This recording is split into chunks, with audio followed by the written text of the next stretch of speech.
Hello, my fellow Christian fiction lovers. Welcome to another video. Today, we are going to be talking about my most recent five-star read.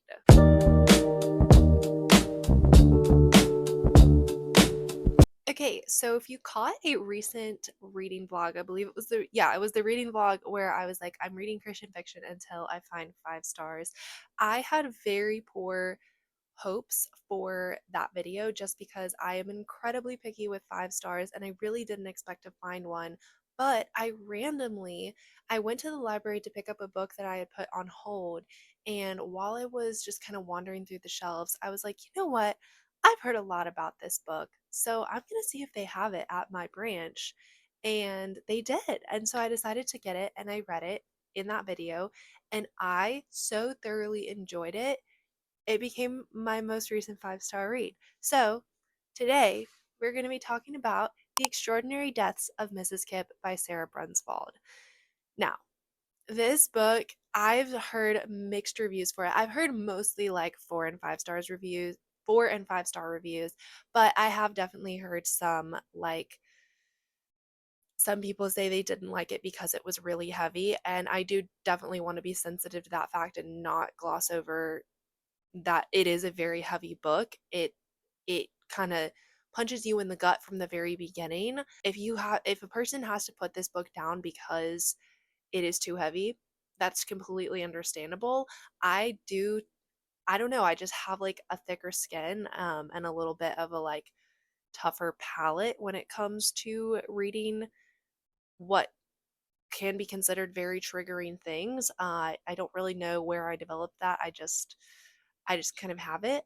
So I was able to get through this book without really being triggered or traumatized or anything like that. But that might not be the case if you are easily triggered or something like that. So maybe just as I talk about the book, I'll go through some of the trigger warnings, but I would look up a bit more in depth what all this book deals with. We're going to do a little summary and then we'll talk about the characters and then we'll talk about the faith. So, a summary of this book.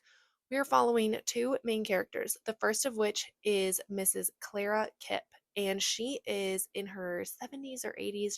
She's elderly, and she has just recently been diagnosed with a pretty aggressive form of cancer, I believe, is her ailment. And the doctors have basically told her that she does not have much longer to live and that she should spend the rest of her days being cared for in a hospice facility, which she chooses to do instead of going to Spain. I think Spain, which is where she wanted to go on a trip there because her husband had been to Spain at one point and she never got to follow him there. Like they were going to move there together, but when he came back, he was killed in a car accident, which we learned very early on, and so she was never able to go there. But she was like, I'm going to go in my last few years of life. Well, obviously she finds out these are not her last few years of life. These are her last few like days of life. So we follow her as she is moving into this hospice facility, and she is very displeased with the way things are run. She wants to be able to just walk around the property, get to know the other residents and the nurses on staff, the hospice facility director. They're like, Mrs. Kip, you need to stay in your room. You cannot just go wandering around. And she's like, wanna bet? Quite literally. Like, I don't think she says wanna bet, but that's basically her attitude is like, oh, really? I'm gonna do it anyway. And then the other main character we are following is Aiden. And Aiden is a young reporter at a newspaper office, or it might be a magazine, but I'm pretty sure it's a newspaper. And dealing with a lot of she's dealing with her editor. Her editor just is not giving her a lot of really good assignments, and Aiden personally thinks that she's better than that and she deserves more. So she gets sent, or not gets sent, she sends an email to the boss above her editor, basically complaining and asking to be considered for more hard-hitting pieces, and she gets in trouble for this. Big trouble for this. And she gets handed an assignment to write an obituary for Mrs. Kip. Now, obituaries are commonly written by family members, they're not written by news reporters. So she's like, this is a throwaway assignment, this is a punishment assignment. And she would be correct. But little does she know, her editor is trying to give her an in back into like writing real stories because her editor has been tipped off. Her editor is friends with the hospice facility director and has been tipped off by the director of that facility that Mrs. Kip's life is really rich and ought to be reported on just for how much Mrs. Kip did in her life for others. And so Aiden goes thinking she's writing this obituary, and her editor keeps sending her back and is like, "No, find more, find more, find more." And through this, Aiden and Mrs. Kip form a really sweet friendship. And Aiden is scared of the elderly. She is scared of death, like of the process of dying. It's really, really difficult for her to go into the hospice facility knowing that people who are dying are she's surrounded by that in this place.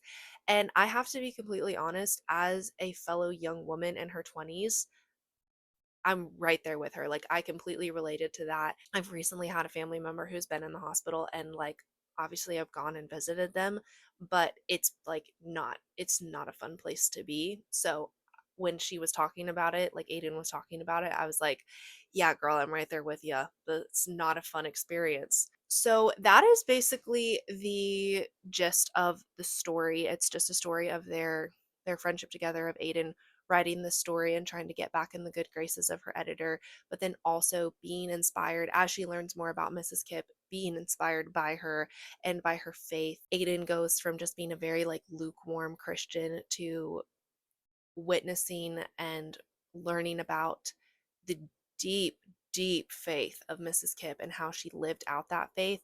And Aiden kind of goes to like being inspired by that and wanting to live like that. And I thought that was really beautiful. I was also really touched by Mrs. Kip's faith and just the really deep hardship that Mrs. Kip had gone through. Like, she lost her husband within the first year of marriage, which, as someone who is about to get married, that thought like wrecks me. That would be horrible. And Mrs. Kip never married again. That really, like, he was her one love. And then through different jobs and volunteer opportunities that Mrs. Kip got involved with, she also lost other friends, and different things like that. So she's experienced a lot of grief and a lot of loss, and she talks on that with Aiden a fair amount about how it never gets easier. You just learn how to process it differently, and it pushes you closer to Christ. And that was really inspiring and beautiful. Both of the characters in this book, Aiden and Mrs. Kip, are developed super, super well. But I do feel like even though you're like getting to know, you already know Mrs. Kip a little by the time Aiden meets her. I did feel like you really get to know Mrs. Kip through Aiden's eyes, and maybe that's just because I really, really related to Aiden. I'd say that was why the book is 5 stars for me. Is just like, Aiden's my girl. I get her. I related to her so much, and I don't always relate to characters that well. That was a really big part of it for me, definitely. But yeah, we're really getting to know Mrs. Kip through Aiden's eyes, and just uncovering like she's not just this random old woman with a bunch of crazy spunky facts about her life. Like, she has a real story and she had a real impact on the city that she lived in. And yeah, both of the characters are super well developed, and the faith was really, really well developed. The faith and God are written all over this story. The saving love of Christ is scripture is written all over this story, and that was so encouraging and so inspiring as well. So, really, when it comes to like character development, the character of Mrs. Kip doesn't really change. We learn how she's changed over the years, but we're not seeing it in real time. We're hearing about it from her and from her journals. Um, we don't get to read the journals. Does at one point.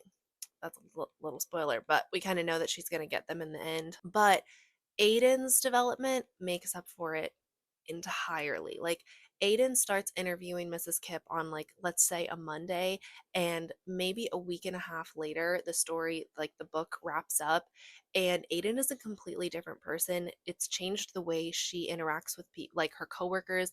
It's changed the way she interacts with her like best friend. She is actually like, let me talk about like my faith with her. She also starts going to church again.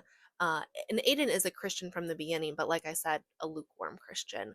And it's just so beautiful to see this transformation in Aiden's life. And it's like, I think oftentimes I consider faith development as something that just happens over time, like the ongoing process of sanctification, which certainly is true. The Lord can work slowly, just over time, chipping away at someone. But then there are other times where it's fast and a person's life is changed in the span of a week and a half. And seeing that in Aiden, it did not feel fabricated. It did not feel rushed or unrealistic. It felt like, yes, if I was Aiden, I would also have been changed by Mrs. Kip and by the love of Christ that she showed, to the point where it would have changed the way that I interact with others in my life. So I really, really liked that. I just loved how realistic it felt. This is definitely a literary fiction. There is no romance at all in this book except Mrs. Kip talking about her